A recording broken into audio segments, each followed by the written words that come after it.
Okay, guys, we'll make a quick start. Like I say, if you watch this back later, you can obviously pause the video a bit longer if you need a bit more time. So, the first question then, all right, we're looking at write an equation for the reduction of ethanal to ethanol and outline the mechanisms. So, ethanal, aldehyde. So, these are the standard ways that they sort of word these questions in an exam. And I always think it's better to do them backwards. I always think it's better to do the mechanism first and then write the equation afterwards. Because once you've got the mechanism sorted, you can actually see what it'll actually, you can actually see the process involved. So reduction involves NaBH4, which is a source of H-, curly arrow from the lone pair on the hydride ion to the carbonyl carbon. You don't have to show partial charges, but if you do, make sure that's delta positive. That breaks that bond. Then you form this intermediate.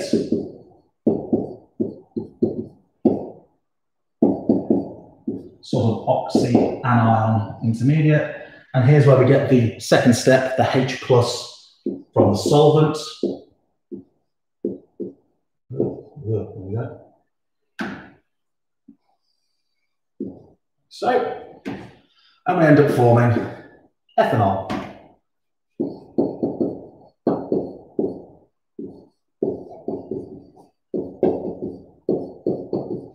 So if I was writing an equation for that, it would be CH3 show, and then because it's a reduction of an aldehyde, we use H in square brackets to denote a reducing agent. Yep. And it will make ethanol.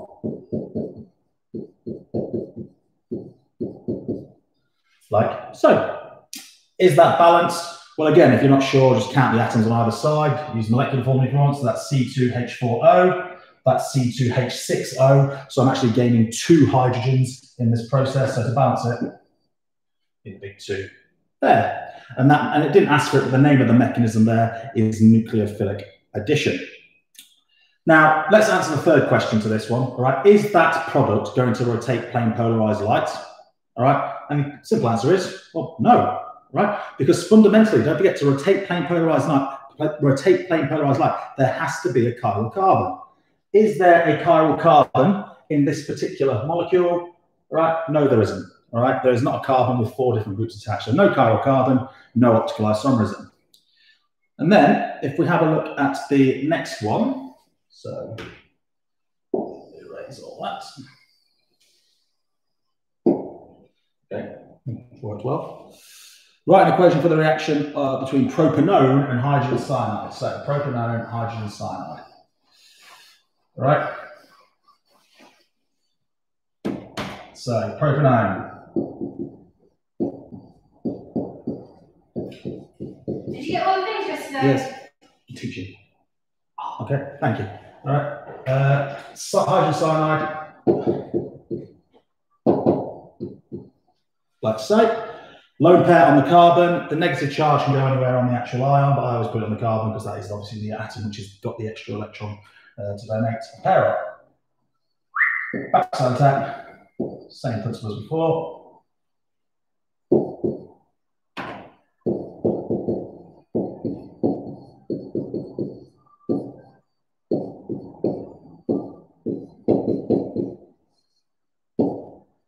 And then we've got the oxyanion intermediate, H+ from solvent again.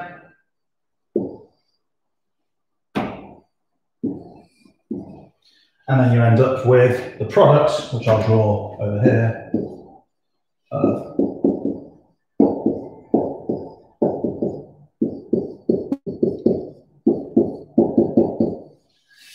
And again, it's nucleophilic addition. Will it rotate plane polarized light? All right. And there was a trick question here because some of you may have been tempted to go down the route of, well, no, because I know that this mechanism it produces a racemic mixture, all right, 50-50 mix of enantiomers due to the carbonyl group being planar. Well, at the end of the day, if there's no chiral carbon, can it exhibit optical isomerism? No, it can't. So this will not rotate plane polarized light because there's no chiral carbon. If there was a chiral carbon, it still wouldn't rotate plane polarized light because this mechanism forms a racemic mixture. So 50-50 mixing enantiomers. One will rotate plane polarized light clockwise, one will rotate it anti-clockwise. Net effect, plane polarized light will just shine straight through. Okay, so we're going to be moving on then and looking at carboxylic acids. So we're looking at carbonyl compounds, and a carbonyl compound is anything that contains the C double bond O. So today we're going to be looking at the carboxylic acids and all the wonderful things they can do. Easy just to erase it. So, the carboxylic acids, where do we begin? Well, let's start with the fact that they are acids. So the carboxylic acids are in fact acids, which means that they will lose a proton. Right? We need to get this idea about what an acid is. All right? An acid, it's quite simply, and there's a whole topic on acids, bases, and buffers that you'll do towards the start of year 13. But an acid, by definition, is a H+ donor. It's a proton donor, okay? So a proton, H+ is just the chemical formula for a proton. It's a hydrogen atom, which is a proton and an electron. And because it's H+, it's lost that electron. So all I'm left with is that proton. So H+ is a proton. It's a proton donor. So carboxylic acids donate a proton. Now, which proton do they donate? It's always the one on the OH, so it's that one there, okay? However, they are acids, so they're proton donors, but they are weak acids. Now, what that means is, and again, I'm just going to teach this lingo now, and you'll come across it again when we look at acids, bases, and buffers in year 13. Weak acids, all right, do not fully dissociate. Okay, or they only partially dissociate. At GCSE, you might have called it partially ionize. All right, but let's try and use the word dissociate. So it only partially breaks apart. So, as opposed to a strong acid, which is one of the typical acids you come across, the inorganic acids like sulfuric acid, hydrochloric acid, nitric acid. If we have a look at an example of one of those, let's go with HCl. So HCl will become H+ and Cl-. All right, and this is a strong acid because it fully ionizes, it fully dissociates. All right, so what I mean by that is, if I had 1,000 of those, exactly 1,000 of them would break down into these. So if I had 1,000 of those, I'd end up with 1,000 of those and 1,000 of those. But if you have a look here, the weak acid, which is the carboxylic acid, doesn't fully dissociate. So if I had 1,000 of these, I might only end up with one of those. All right, they don't fully dissociate. Now, can you think out why? Can you compare these two equations and think, why will this fully dissociate and this only partially dissociate? Right? Type your answers into the chat. Right. Just to let you know, I'm making 8 of these backwards and I'm going to replace them with a decimal. Yeah, no. Yeah.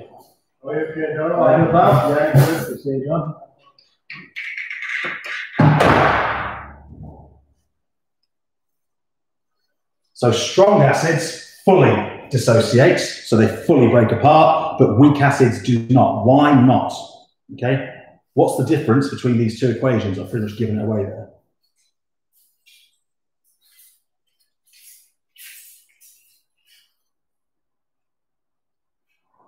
Yeah, perfect. Well done, Josh. All right, reversible reaction. Okay, this is just a simple, straight chemical reaction. All right, if I have 1,000 of these, I'll end up with 1,000 of these two here. All right, because this is an equilibrium, it sets up an equilibrium, and the equilibrium is actually, for weak acids, shifted way to the left. The equilibrium is shifted way to the left. So in reality, all right, I could start with 10,000 of these, and then at equilibrium, I'll have one of those and one of those, which means I'll end up with 9,999 of those.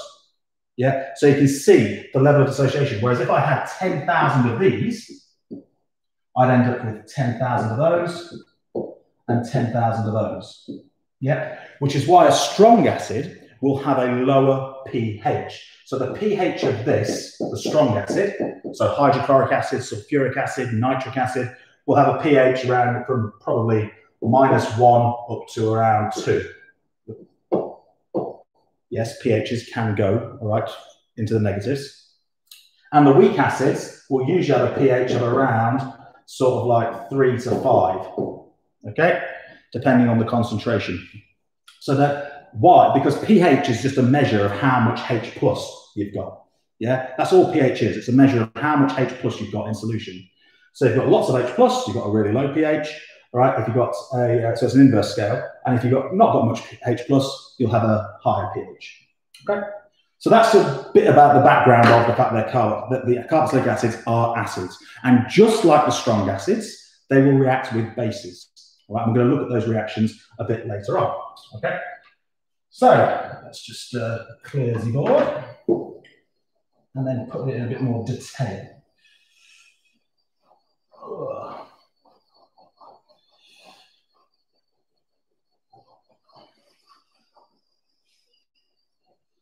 Right, moving on. So, this is not technically relevant to the specification, but I am going to teach it to you. All right, and it's about the negative charge on the resulting carboxylate ion. So just go back one, you can see that the carboxylic acid, this is the carboxylic acid, it loses the H plus to become a carboxylate ion. So depending on what the carboxylic acid was, will determine the name of the carboxylate ion. So if it was ethanoic acid, that would be ethanoate ion. If it was propanoic acid, that would be propanoate ion. If it was butanoic acid, that would be butanoate ion. You get the idea, all right? But the carboxylate ions are pretty stable, all right? And the reason why they're stable is because they end up, this negative charge here, all right, on this oxygen. So this is the oxygen which has lost the hydrogen. There's a lone pair on there, okay? Well, at any one point, all right, bearing in mind that carbon now is going to be incredibly delta positive. It's got a delta negative oxygen there and a fully negative oxygen there. So that's going to be really delta plus, all right? So much so that it might attract that and form a double bond there, and then that double bond will then break, and you'll end up with a negative charge up there, okay? But then there's nothing to sort of stop that from going backwards. So again, this is a lone pair here, could reform that double bond, break that one, and we end up there. And that's effectively what the carboxylate ions do. They sort of interchange between this. This is called resonance, right? Resonance stability. We come across this again when we look at the aromatics topic, benzene. But think of it as basically they're interchanging between that and that, all right? Hundreds and thousands of times per second, yeah? So it's very stable. So the negative charge, on average, half the time it's there, half the time it's there. So it's spread out over the whole ion. So you can see here, just get rid of my ink marks. Yeah. And again, you won't really get, you won't get examined on this point, but you might on the benzene topic, so I'm introducing it now. So this is called resonance. So it's basically rapid interconversion between two species. So you end up with an average, the negative charge being spread over that whole area just there, all right? Not important to this particular topic, but I thought I'd introduce it to you. Anyway, okay. So, and as I've already said before, okay, they are weak acids because the equilibrium is shifted way to the left, okay? Right. Now, the fun begins. So, just like any other acid, this is GCSE chemistry now, all right? GCSE chemistry, we learnt that an acid plus a metal makes a salt plus hydrogen. An acid plus an alkali makes a salt plus water. An acid plus a metal oxide makes a salt plus water. An acid plus a metal carbonate makes a salt plus water plus carbon dioxide. And again, those reactions are still relevant today.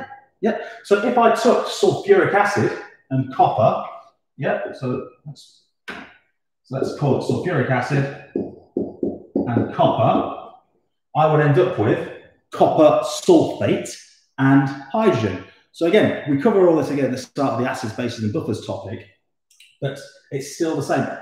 And it must be true for the carboxylic acid, because even though they're weak acids, they are still acids. They still donate H+. So if I took, so sulfuric acid and copper gives me copper sulfate. If it was ethanoic acid, for example, yes, let's change that to, we'll do it as a word equation, which I'll do.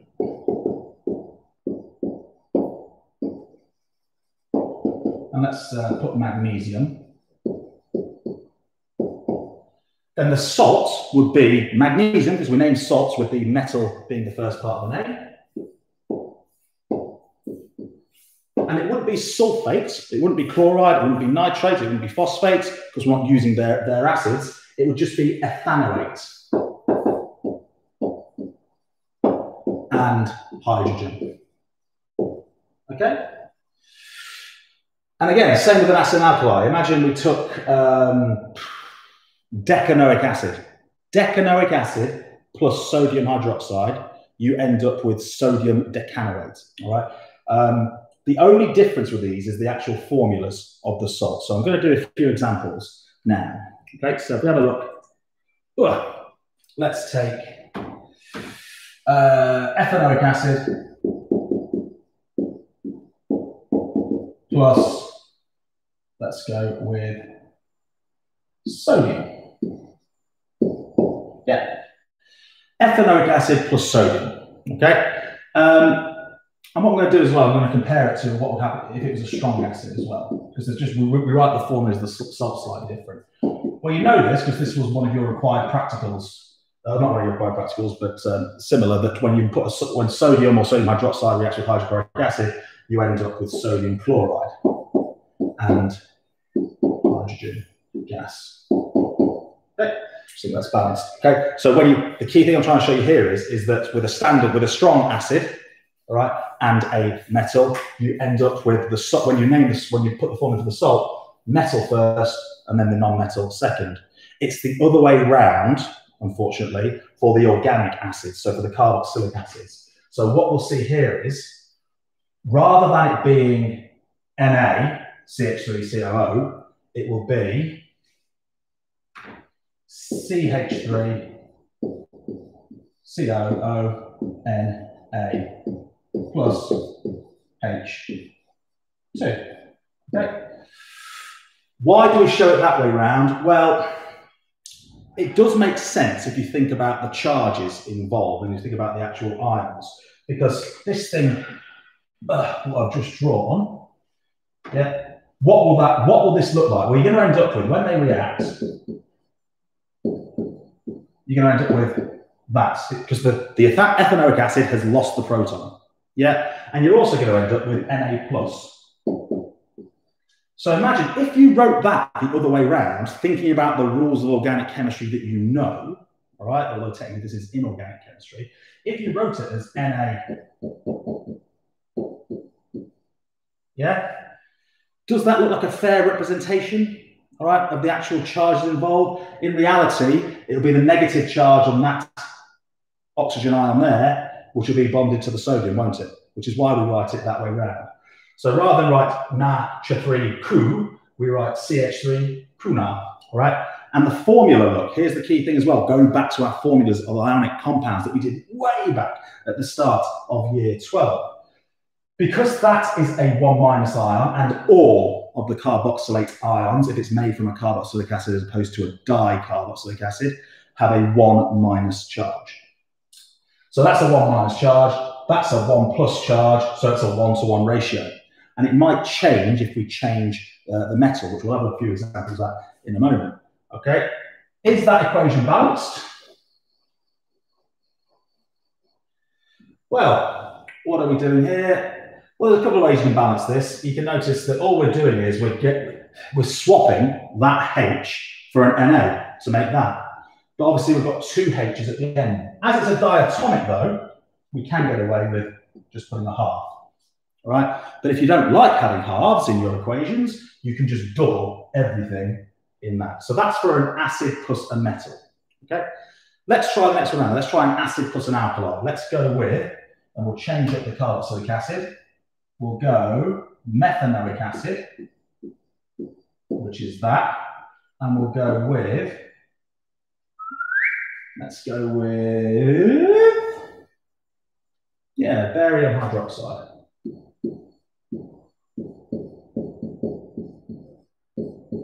Okay, now be cautious with this one. Okay, you will still end up with barium methanoate. So again, I'll put the word equation so you know where the naming came from.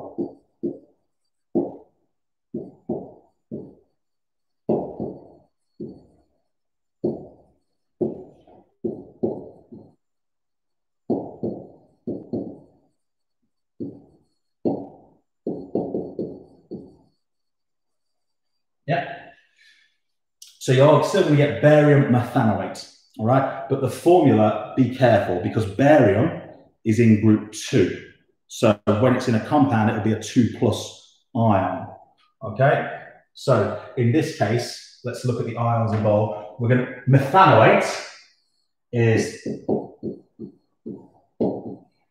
HQ minus, and barium is Ba2+. We've got a 1- and a 2+.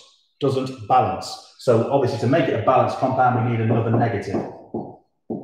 Now you can see we've got 2 minuses and we've got 2 pluses. They balance. So the formula will be, I need 2 of these and 1 of those.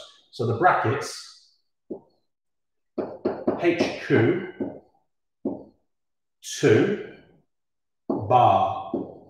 So that's the formula for barium methanoate.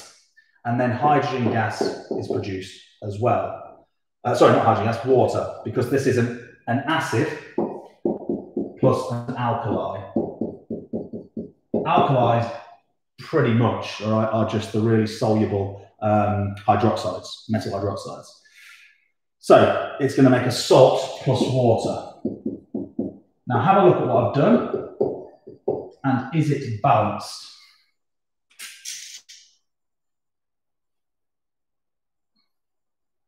Nearly.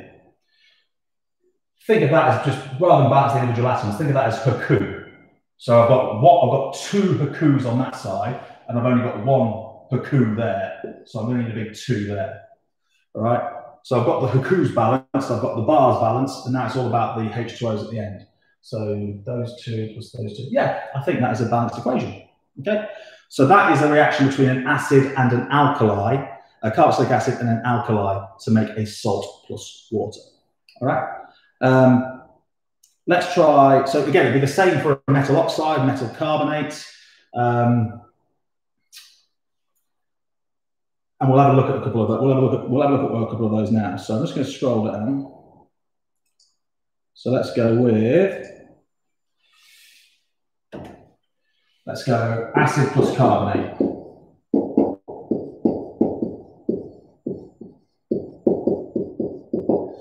And let's use, that is ugly. Yeah, why not? So we'll use propanoic acid.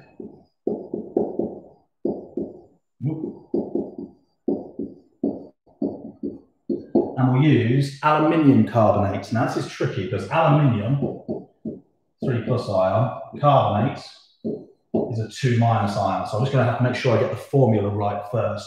So I'm going to do the crisscross method here. Because I'm going to need multiple of those, put that in brackets. So it's Al2, CO3, 3.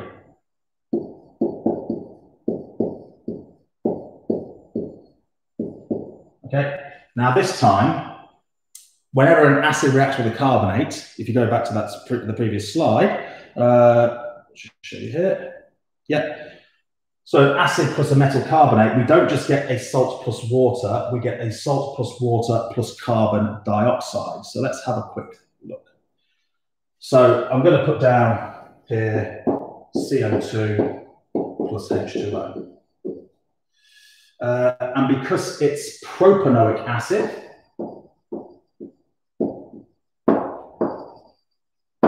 and it's aluminium carbonate, I'm going to end up with aluminium propanoate as my salt. So again, I need to work out the formula of that particular salt. So I'm still going to need aluminium, which is 3+. And then I'm going to need propanoate, which will be 1-. So CH3, he's basically going to write this out without the H. Yeah. So you can do the crisscross method again if you want here, or you can just see to balance it. That's 3+, this is 1-. I'm going to need another 2 of these.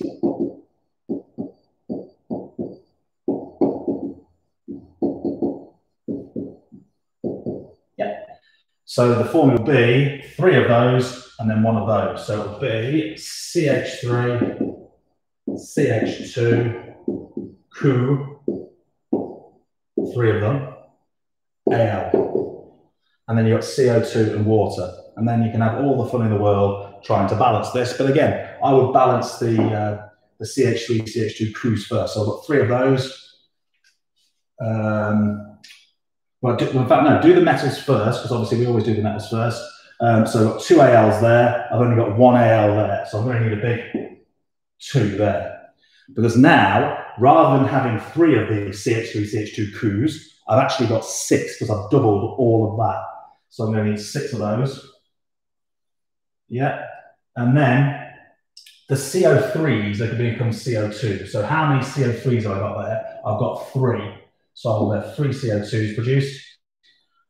And then have fun balancing the water. So it's not actually that difficult because effectively that water is being produced by the additional oxygen there.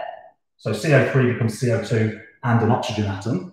And there's also 6 hydrogens. Those hydrogens, so you've got, are going to react. So I've got 6 hydrogens and I've got 3 oxygen atoms making water. So in total, you end up with 3 H2O. Okay? So again, I'm just showing you the process there of writing equations for the reactions of the carboxylic acids with metals, metal oxides, metal carbonates, metal hydrogen carbonates. Be careful of the phrase neutralization as well. When an acid reacts, call it an acid-base reaction. It covers all bases, ironically. A neutralization reaction is very specific because a neutralization reaction is this. So if I go back to these, so neutralization, all right, loads of people think that, oh yeah, all these are neutralization. Well, technically not, because neutralization is when H plus reacts with OH minus to make H2O. Yeah, that's neutralization. So if that's not happening in any of these, so the top one, for example, is definitely not a neutralization reaction because we're not forming water, okay? You could argue that the rest of them are. All right, so again, just call them, when an acid reacts, call it an acid-base reaction. Yeah, because that is true. The things that react with acids are called bases. Right, so last little bit. All right, so yeah, let's show you this slide actually. So delete that. Yeah. Yeah, so you can see more examples here of when let's choose a metal oxide, for example. Ethanoic acid plus copper oxide. It should say copper 2 oxide to let you know the oxidation state of the copper, but hopefully by now, you know, at the end of year 12, you get an appreciation that copper is most stable as a 2+ ion, and it forms copper ethanoate. So you need 2 of the ethanoate ions and water. And again, it will just help you out. To help you out with this activity here, which I'm going to let you do after this lesson, the hydrogen carbonate ion. So for this one here, the hydrogen carbonate ion is HCO3 minus. Is there an easy way of working it out? Well, I think so, because if you know that carbonate, if just carbonate on its own is CO3 2 minus. Yeah, CO3 2 minus. Well, hydrogen carbonate is just a carbonate ion with a hydrogen on it. And if I know that the oxidation state of hydrogen is +1, I'm basically just going to add a H to this and add 1 to that. And that will give me that. Or you can just learn that the hydrogen carbonate ion is HCO3 minus. Okay. So I hope that helps with the reactions of these things. Okay. And I'll, like I say, there's a few to have a go on the next slide after the lesson. So, what else can these wonderful, wonderful things do?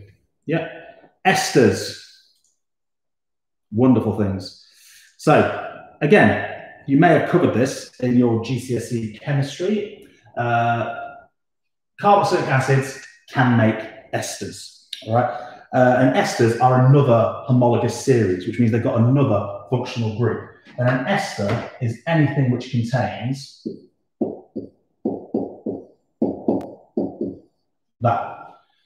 So it's not a carboxylic acid. It's got Cu in the middle and then two alkyl groups either side. So that could be methyl, ethyl, propyl, and that could be the same as well. All right. And how do we make it? We take a carboxylic acid, we take an alcohol, we heat them together with a strong acid catalyst. So again, I've used that word strong and acid.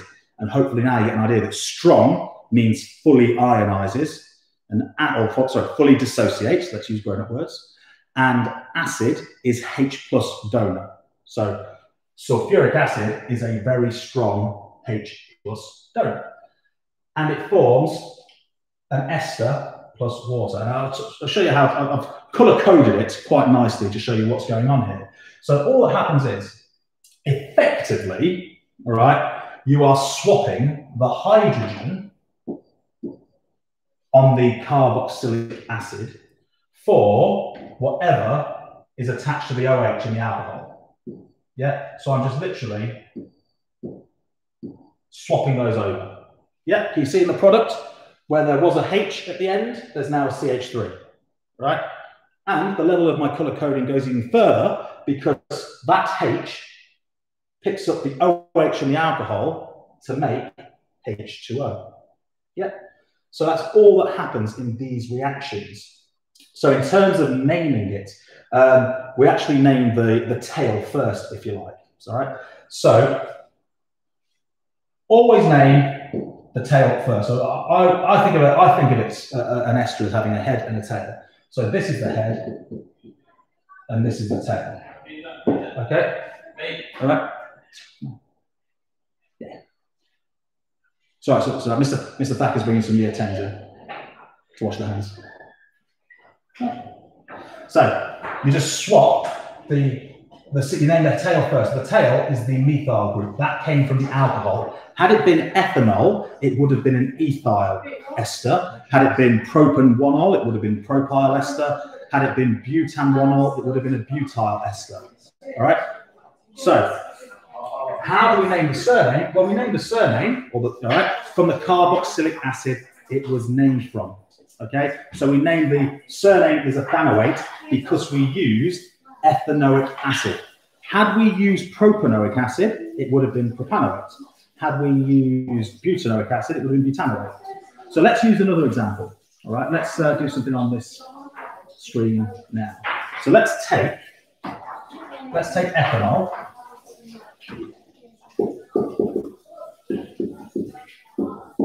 And let's react it with, methanoic acid. Okay, what will it form? Okay, well again, find your carboxylic acid. And again, all we're going to do is swap the H on the carboxylic acid for whatever is attached to the OH in the alcohol. So you end up with HQ and then CH2, CH3. Just be careful here, because some very confident chemists will think, oh yeah, I'm just going to swap them over and write this is HCOO, CH3, CH2. No, because if you draw it out, what will it look like? In fact, yeah, let's show you the actual chemicals involved here. Yeah. And we'll draw that. And all I'm saying you're doing is you're swapping that for that. All right? So it's got to bond. That CH2 is going to be the thing that bonds to that oxygen. So again, my product will look like HCOO and then CH2, CH3. And water. Where does the water come from? Well, the H that's fallen off and the OH is left floating around will recombine to make H2O. And how would we name this? Well, again, this was ethanol. This is methanoic acid. So again, you name the tail first, and by tail, it's that bit there. All right. So what is that? Is it a methyl group, ethyl group, propyl group, etc., etc.? It is. Let's get rid of the water. An ethyl. So calling that for ethyl. And then the head bit is from the carboxylic acid. So which carboxylic acid did I use? I used methanoic acid. So it's methanoic. And like I say, there's a nice practical when we go back to school where we can actually make loads of these different esters. We take loads of different alcohols, loads of different carboxylic acids, and we mix them together with strong acid catalyst to make esters. Okay? And don't forget, always you've got water as a byproduct. All right? So,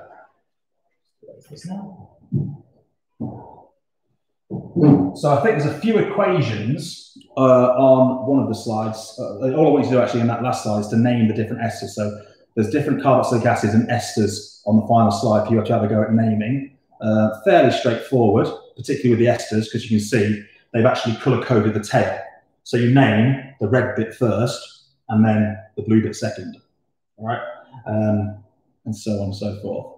And why are esters quite important? Well, they've got many different uses, all right? They tend to have quite pleasant fruity smells. So they feature a lot in food flavorings, perfumes, also solvents, okay? Because they are organic molecules. A lot of organic molecules are volatile, so they evaporate quite easily, which is technically good for perfumes, because a perfume, you think about it, you put a perfume on your wrist or neck, which is near the pulse point where the blood vessels are closest to the skin.